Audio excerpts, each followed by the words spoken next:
Em primeiro lugar, quero cumprimentar meus amados irmãos e ouvir desse testemunho com a paz do Senhor Jesus. Meu nome é Marcos Antônio Paulino e o objetivo desse testemunho é dizer para você que Jesus existe e que pode mudar e transformar a vida do homem, seja qualquer que seja o teu estado, a tua situação. Sou um ex-traficante de drogas, que hoje tenho minha vida transformada pelo poder de Jesus Cristo. Fui criado numa família onde éramos em 4.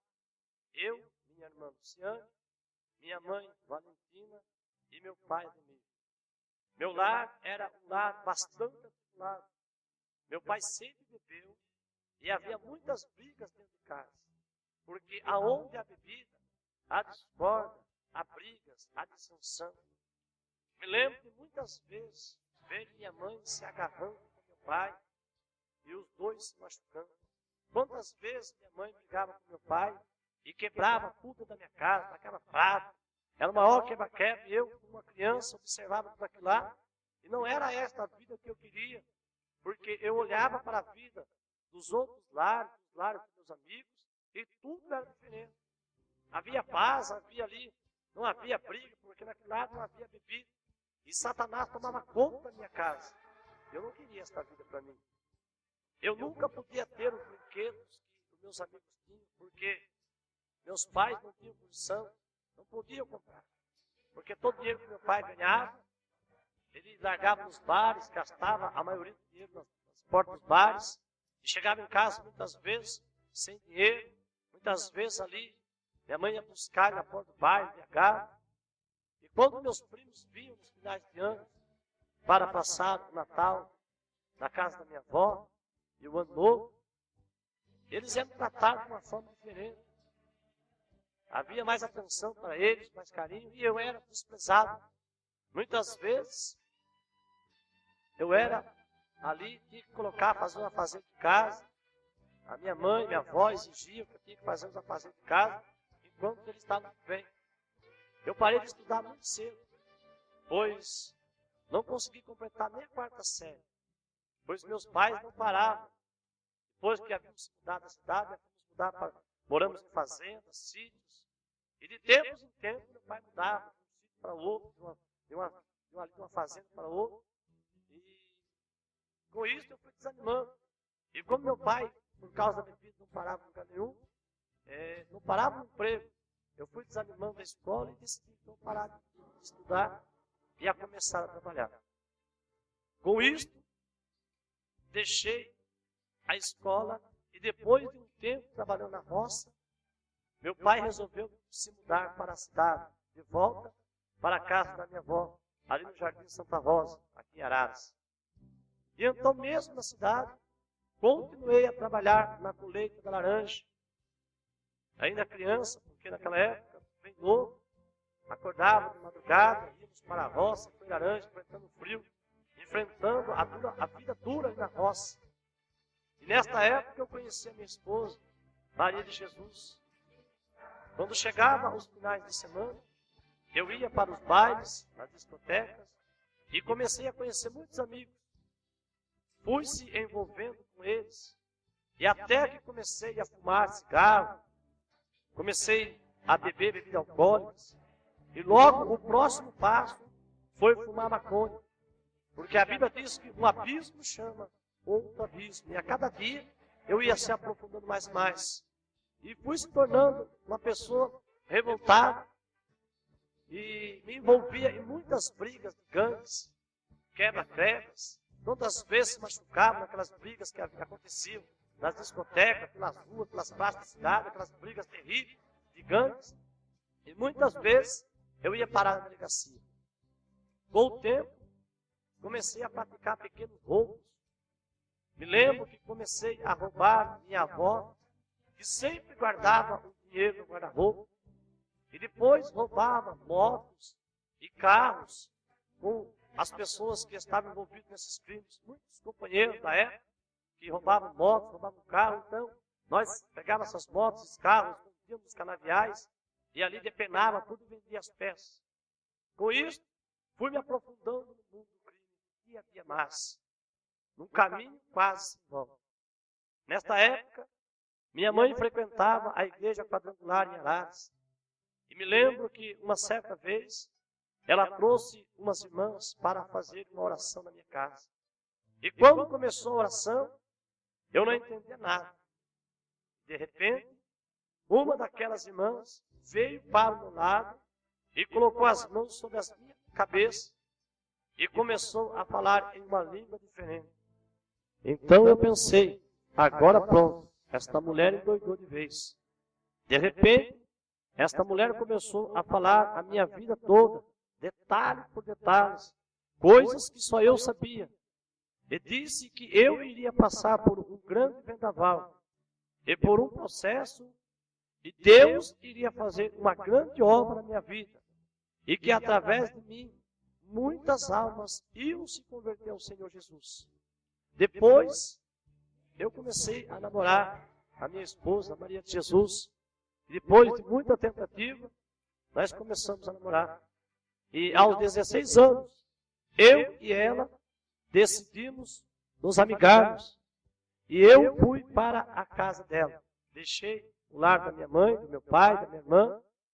Peguei as minhas malas, minhas coisas, e fui morar com a minha esposa, Maria de Jesus, lá no bairro do Parque das Árvores. Aí então começou uma outra vida. Casado, ou melhor, amigado. Eu tinha que trabalhar para manter minha esposa. E depois de um ano, veio a nascer minha primeira filha, a Maiara. Que para mim foi uma grande alegria. E para todos da minha casa. Só que eu sempre tinha uma vida aventureira. Eu não me contentava somente com a mulher que eu tinha dentro de casa. E eu saía e ia atrás de outras mulheres e deixava minha esposa em casa. E isso é comum para as pessoas que não conhecem Jesus, porque nós só aprendemos a respeitar e a honrar nossa família quando nós entregamos a nossa vida nas mãos do Senhor Jesus Cristo. Com o tempo, vieram os outros filhos, a Fernanda, a Bruna. Nesta época, o Douglas ainda não havia nascido. E depois eu trabalhava de pedreiro na cidade de Araras. Tinha muito emprego, muitas pessoas me procuravam. Tinha pessoas que trabalhavam para mim, tinha emprego em diversos cantos da cidade. E ganhava bem. E gastava tudo nos bares, nas boates. Saía pela madrugada, voltava tarde em casa, fora de hora.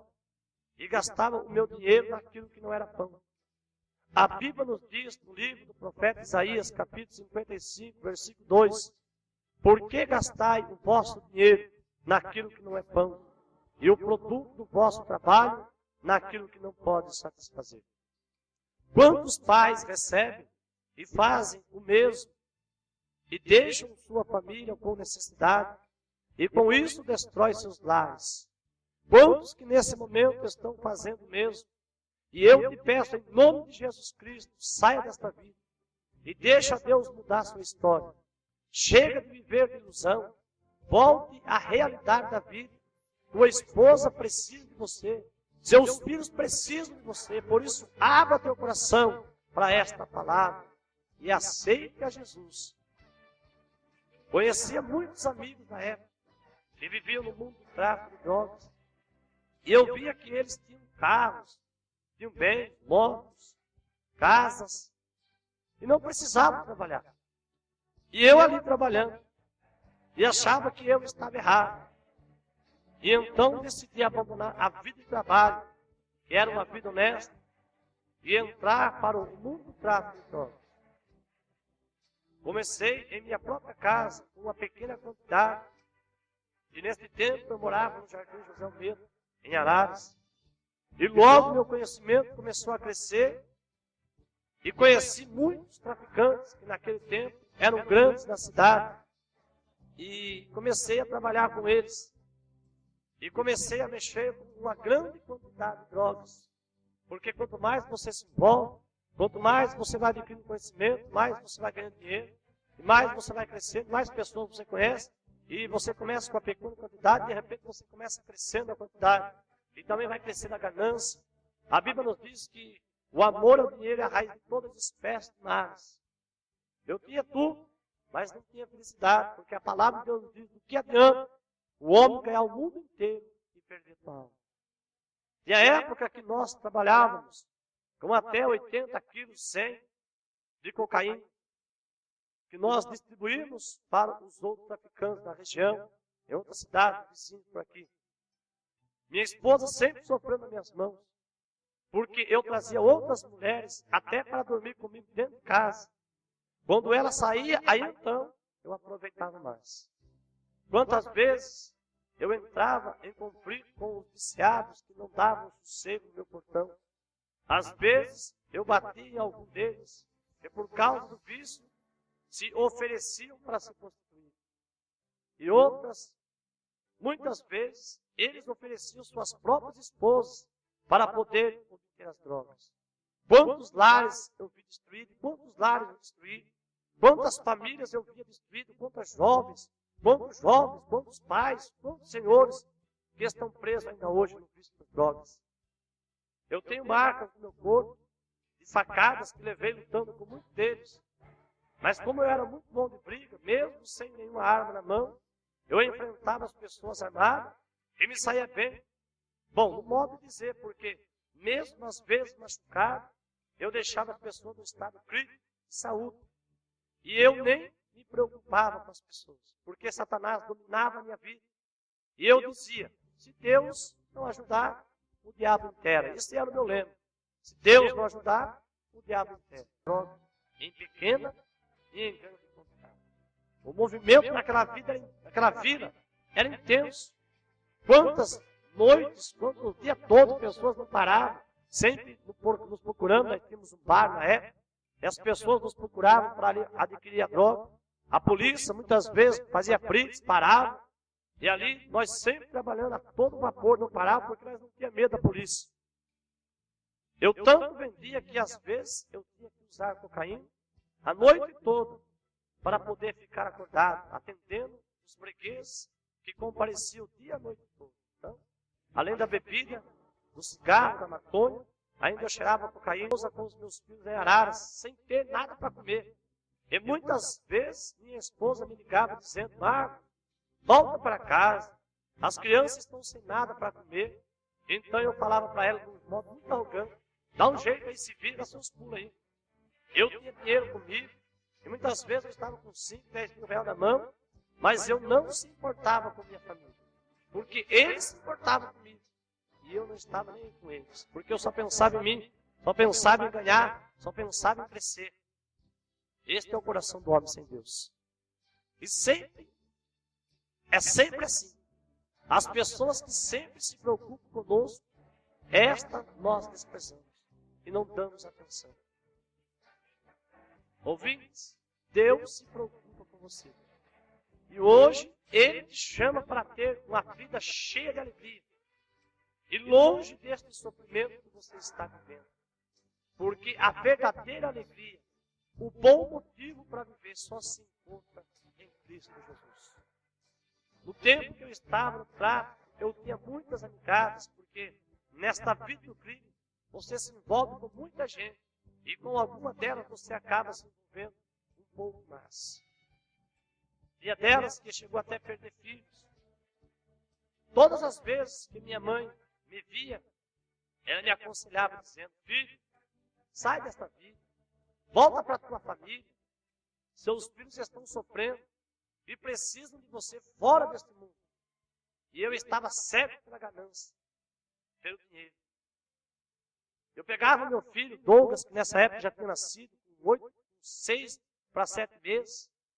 Eu pegava ele, colocava pacote de cocaína debaixo da fralda, da roupa dele, colocava o revólver que eu usava, colocava na cinta dele, ficava se exibindo para todos. Muitas vezes eu tinha que sair correndo para fazer uma entrega. Eu pegava esse menino, jogava nos braços de qualquer pessoa que estivesse perto, falava, segura aí, que eu tenho que sair, depois eu volto e pego. E ali a ganância tomava conta do meu coração. E a palavra de Deus nos diz, lá em 1 Timóteo, que o amor do dinheiro é a raiz de todas as espécies de mal. A Bíblia fala isso porque por causa do dinheiro, as pessoas se destroem. Por causa do dinheiro se matam, roubam, passa por cima de tudo e de todos, aqui nessa terra. Mas por cima daquele que tudo vê, ninguém passa porque ele é todo poderoso. No tráfico de drogas apareceram todos os tipos de pessoas da classe social. Apareciam filhos de juízes, pessoas da polícia, oficiais da aeronáutica, pessoas importantes da sociedade. As pessoas, para curtir os fins de semana, usam drogas, para roubar, usam drogas, para se prostituir, usam drogas, porque de cara limpa ninguém tem coragem. Uma das vezes que minha mãe veio me visitar em Pirassununga, ela, depois de me aconselhar, me disse: filho, sai desta vida e vai para a igreja, porque Deus tem uma obra na sua vida. Então eu disse: que negócio é esse, Deus? E bati a mão na minha cintura e mostrei o meu revólver, calibre 38, e disse: o meu Deus está aqui.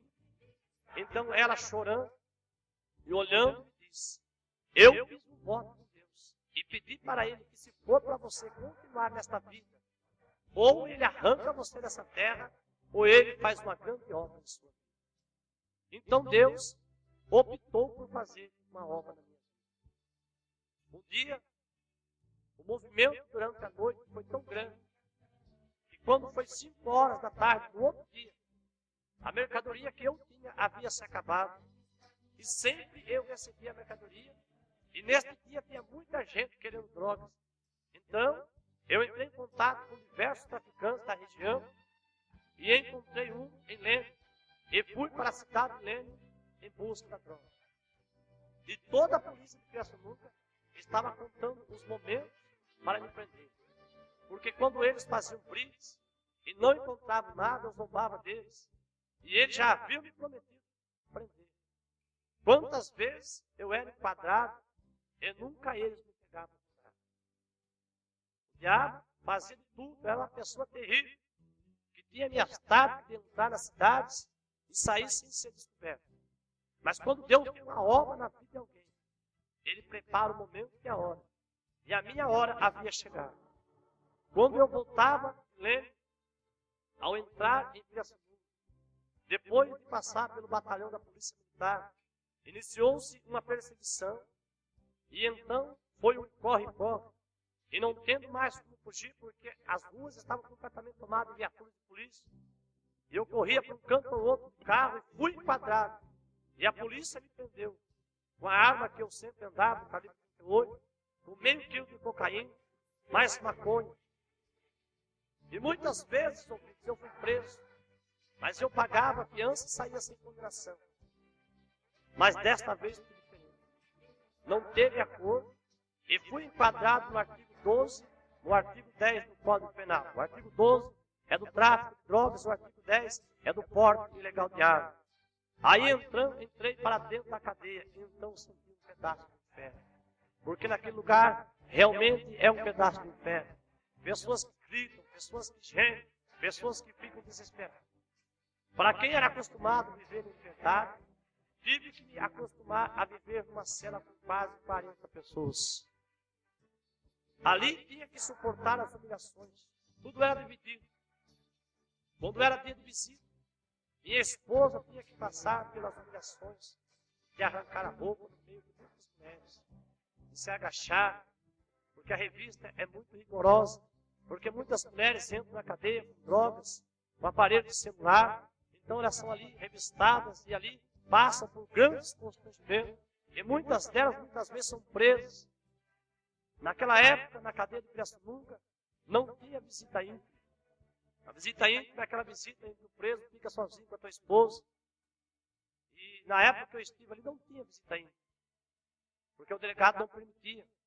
E então, eu suscitei os outros presos para nós fazermos uma rebelião e reivindicarmos algumas melhorias para a cadeia, porque muitas coisas era necessário mudar ali e ninguém tomava decisão.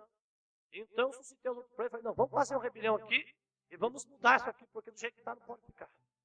Então entramos em acordo, tudo estava pronto. Quando foi no outro dia, no horário do sol, porque tem 3 horários do sol ali na cadeia de Pirassununga.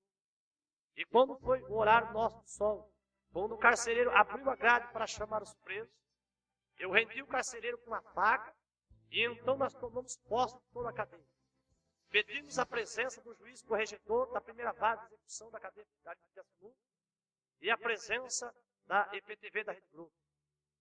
Um grande tumulto em volta da cadeia, que estava cercada por policiais fortemente armados. E depois de 4 horas de grande tensão, fui tirado para conversar com o juiz. E depois de termos chegado em um acordo, terminou a rebelião. Havia muita briga. Muitos saíam feridos e quase mortos a golpe de faca. Porque num pátio pequeno, 200 metros quadrados, cerca de quase 300 presos ali andando de um canto para o outro. Quando acontece uma briga, é uma cena terrível. Uns se batendo contra o outro, aquele lugar não tem nem para onde fugir.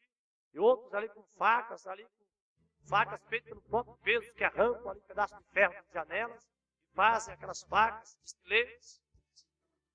E a opressão de Satanás naquele lugar era muito. Só se falava em ódio, em vingança, em correr atrás do prejuízo. Por causa da rebelião, todos os presos que eram considerados de alta periculosidade começaram a ser transferidos para grandes presídios. Naqueles dias, a cadeia estava numa tensão terrível. Todos oprimidos. Num sábado, entra na cadeia um pastor que era também um ex-presidiário, que há muitos anos havia saído e estava ainda pregando a palavra de Deus por todos os presídios, cadeias. E aquele pastor pregava a palavra de Deus. E muitas vezes eu via aquele pastor entrar na cadeia, mas não dava nem atenção para ele. Mas naquele sábado foi diferente. Quando aquele pastor parou, um da cela pediu para ele fazer uma oração por nós. Aquele pastor abriu a Bíblia, conversou conosco, e de repente ele abriu a boca e leu lá em Apocalipse, capítulo 3, versículo 20, que diz: Eis que eu estou à porta e bato. Se alguém ouvir a minha voz e abrir a porta, eu entrarei em sua casa, cearei com ele e ele comigo. Aquelas palavras entraram no meu coração de tal maneira que eu não conseguia nem piscar. Porque se eu piscasse, saía lágrimas dos meus olhos. E como eu era uma pessoa que não dava um durão, eu me segurei para que ninguém viesse eu chorar, para que ninguém via ali eu pudesse estar chorando. Porque quando dava muitas vezes crise de choro, no lugar de opressão, eu corria para o banheiro, abria o chuveiro, e ficava olhando para o alto, e ali chorava, para que ninguém escutasse eu chorar, e é assim que todos fazem, todo mundo corre para o banheiro para chorar. Muitas vezes você tem ouvido a palavra de Deus, e tem tentado fugir. Mas eu quero dizer que, no nome de Jesus Cristo, se Deus tem uma obra na sua vida, Ele vai te cercar, e quando isso acontecer, vai ser lindo. O que Deus vai fazer em tua vida é tremendo. O pastor, depois de pregar, fez o apelo e disse: tem alguém para aceitar a Jesus? E todos se calaram, se fecharam, e depois eles se despediram e saíram. Naquele dia, a cela estava num peso terrível. E depois da oração, tudo ficou em paz. Naquela noite, eu dormi mais cedo. E acordei de madrugada chorando. E minha vida começou a passar diante de mim como um filme. Eu senti algo tremendo dentro de mim, eu senti uma presença gloriosa, que eu não sabia o que era, mas hoje eu sei que era a presença do Espírito Santo na minha vida. Tudo que eu havia cometido de errado, de ruim na minha vida, comecei a lembrar. E eu falava: Jesus, perdoa meus erros, perdoa meus pecados, e a partir de hoje, eu prometo a você fiel, eu vou largar essa vida e nunca mais, quando eu sair daqui, eu vou roubar ou eu vou traficar. No outro dia teve visita, que era domingo, e eu contei para minha esposa que quando eu saísse dali, eu ia mudar de vida, porque eu tinha feito uma aliança com Deus. Tinha sido condenado a 3 anos e meio de prisão, e depois de alguns dias chegou o dia da minha transferência, ou bom, como se fala na cadeia.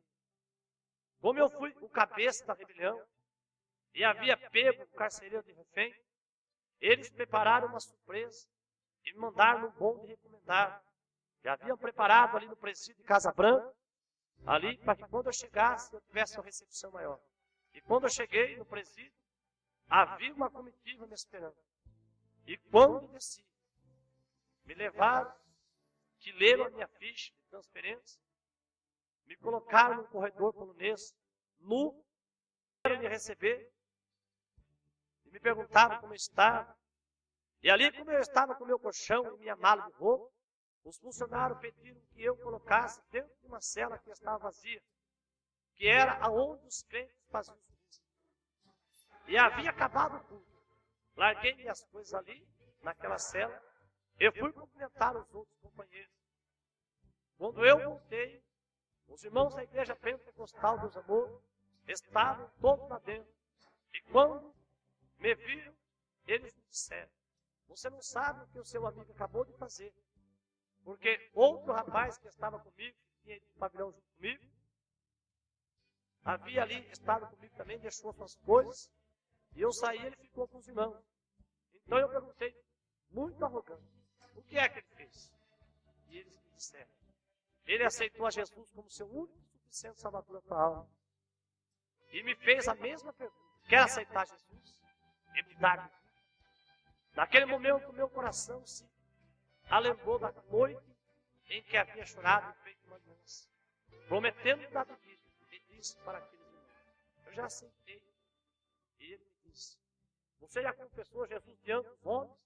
Eu falei: precisa? Ele me disse: precisa, porque a Bíblia diz que todo aquele que confessar Jesus diante do homem, e fazia muitas perguntas, e os irmãos me ajudaram. E o irmão, por nome de irmão Hélio, esse irmão que havia chegado ali da penitenciária do Carandiru, ele me ajudou muito, ele me ajudava a ler a Bíblia, ensinava a decorar versículo, a decorar louvor, ele me ajudava muito. Então eu perguntava bastante coisa para ele e me ajudava. No princípio, os irmãos me perguntaram se eu era casado. Eu disse: sou. E eles me perguntaram de novo: você é casado ou amigado? Então eu disse: sou amigado. Por quê? Não é a mesma coisa? E eles me mostraram dentro da Bíblia que realmente uma pessoa amigada vive em pecado. E então eu disse: e quando minha esposa vier me ver, o que eu vou fazer? E eles me disseram: agora você conhece a verdade. Se você quiser fazer a obra de Deus e ser uma bênção nas mãos de Deus, plante uma vida de santificação. Agora, se você quiser viver só de aparência dentro da igreja, quando tua companheira vier, você continua no pecado. Quando minha esposa veio a primeira vez me ver, depois do mês, porque ela estava sozinha e não era sempre que ela tinha condição de me visitar. Até eu explicar para ela que agora eu era crente, foi difícil, porque ela não acreditava. E então ela me disse: quero ver até onde vai tudo isso. Com o tempo, vivendo em oração e jejum, e na obediência à palavra de Deus, fui conseguindo vencer o pecado. Ali tínhamos culto 3 vezes ao dia. E assim Deus foi trabalhando na minha vida e na vida de muitos que estavam ali também lutando para que transformar de vida. Porque só Jesus pode mudar. Não é casa de recuperação, não é clínica psiquiátrica que transforma o homem, não. Quem transforma é Jesus de Nazaré. Quantas revoltas de presos havia? Uma certa ocasião, os presos que vieram do Carandiru, quando foi desativado naquela época, fizeram uma grande rebelião e quebraram o raio inteiro. Pegaram os funcionários de refém, tomaram as chaves e abriram todas as celas e queimaram todas. Mas quando chegaram na cela 116, mesmo com a chave, eles não conseguiram abrir. E nós nas celas estávamos orando e pedindo a Deus o livramento. Quando o batalhão de choque chegou e acalmou a rebelião, um dos funcionários pegou uma chave, a mesma, e quando ele colocou na porta e virou, a porta se abriu. Era Deus que estava nos guardando de todo mal. Havia presos ali na penitenciária, condenados a mais de 400 anos. Quantas vezes pessoas morriam enforcadas e outras não suportando a opressão do lugar, colocavam uma caneta no ouvido e com um sapato batia sobre a caneta e assim se matavam. Quantos que ficavam loucos mesmo, a ponto de comerem suas próprias fezes, pessoas que viviam isoladas numa cela imunda. Quantas vezes os presos se revoltavam com alguns e em grande tumulto que faziam, tampavam o rosto, banhavam ali a camisa do rosto, matava aquela pessoa a qual eles estavam revoltados, cortava a cabeça daquela pessoa, brincava de jogar bola com aquela cabeça. Fiquei no presídio de Casa Branca 3 anos e meio. E me casei ali mesmo. Todos os finais de semana, os irmãos da igreja pentecostal dos amor vinham nos trazer uma palavra de conforto. Como nós ficávamos felizes. Porque nós esperávamos a semana toda por uma palavra, orávamos, fazíamos campanha, jejuávamos para que Deus falasse conosco. Me lembro de cada um dos irmãos que iam ali fazer a obra.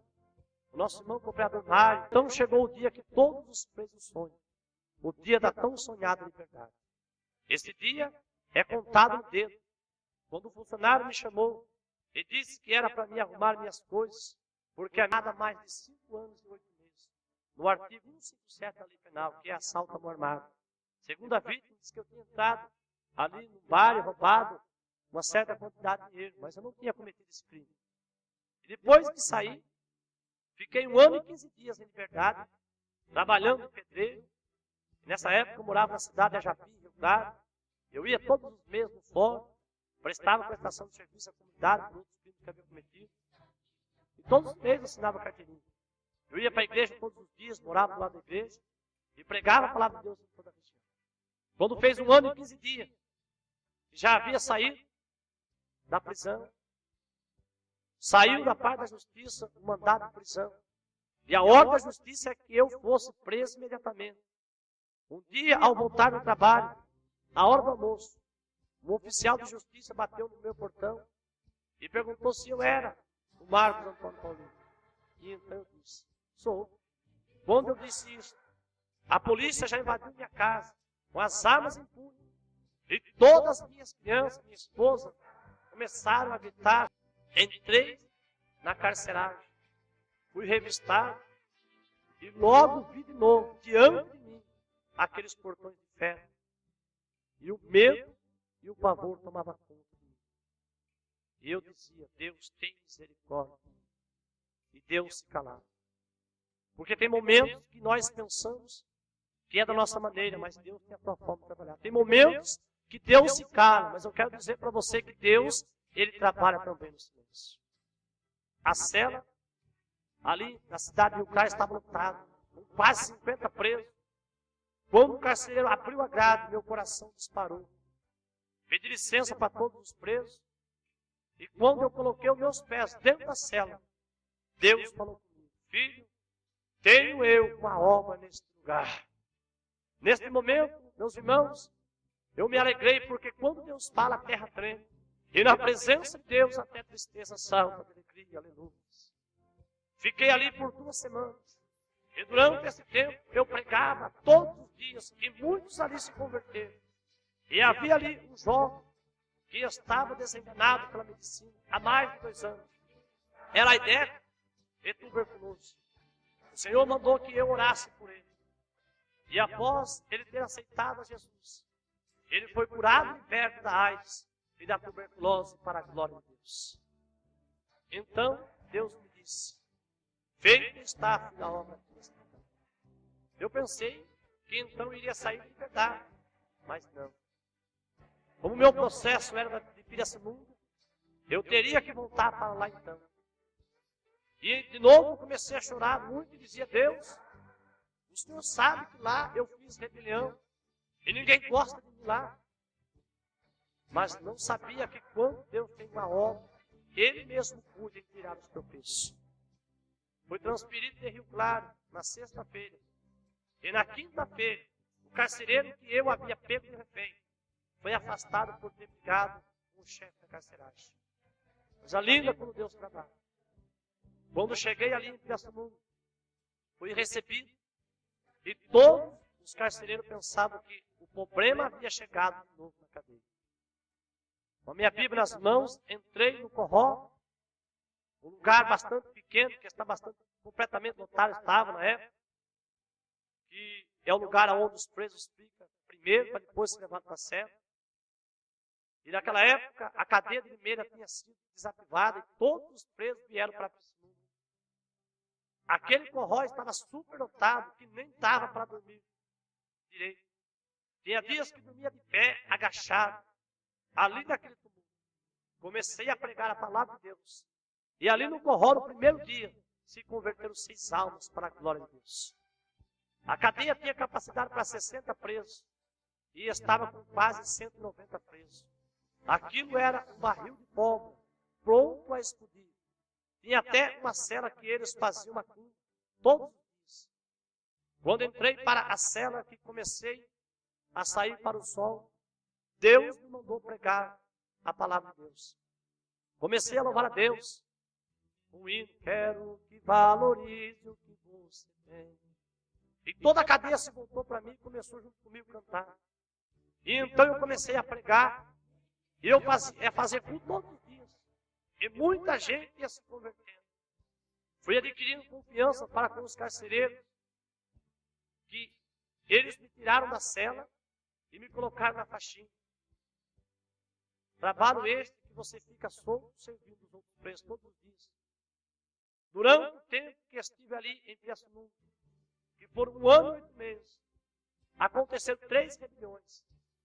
Os presos tacaram fogo na cadeia toda, queimaram parede e foram nestas rebeliões muitas noites de tensão, porque a polícia civil, os delegados, usavam forças bruscas para impedir a fuga dos presos.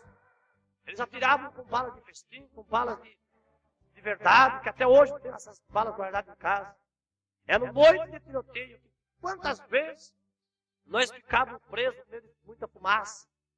E Deus sempre velando de nós, porque aquele que serve a Deus é guardado por Ele. 24 horas, porque a Bíblia nos diz que o anjo do Senhor acampa ao redor do que os tem. Ali na cadeia, eu fazia culto até mesmo no dia das visitas. E quantas visitas chegavam ali tristes e voltavam alegres por ver seus filhos e esposos servindo a Deus. Quando venceu 1 ano e 8 meses que eu estava em Pirassununga, pensei que iria embora para casa. Eu fui transferido para o presídio Ataliba Nogueira, em Campinas, aonde Deus fez uma grande obra, aonde todos podiam sair, porque era um presídio semiaberto, e todos podiam sair para trabalhar e ajudar a sua família. Ali tem mais ou menos 4.000 pessoas. E neste lugar, uma grande obra foi levantada, e todo dia a alma se converteu ao Senhor. A saudade da família era grande, era muito, mas eu tinha que fazer a obra do Senhor. Ali, uma grande obra da Igreja Pentecostal dos Amor foi levantada. E durante todo o tempo que eu fiquei preso, desde a minha conversão, e desde que eu fui preso novamente, foram mais de 4.000 almas que se converteram ao Senhor. O Senhor me provou, mas valeu a pena. Porque Deus tem me resgatado.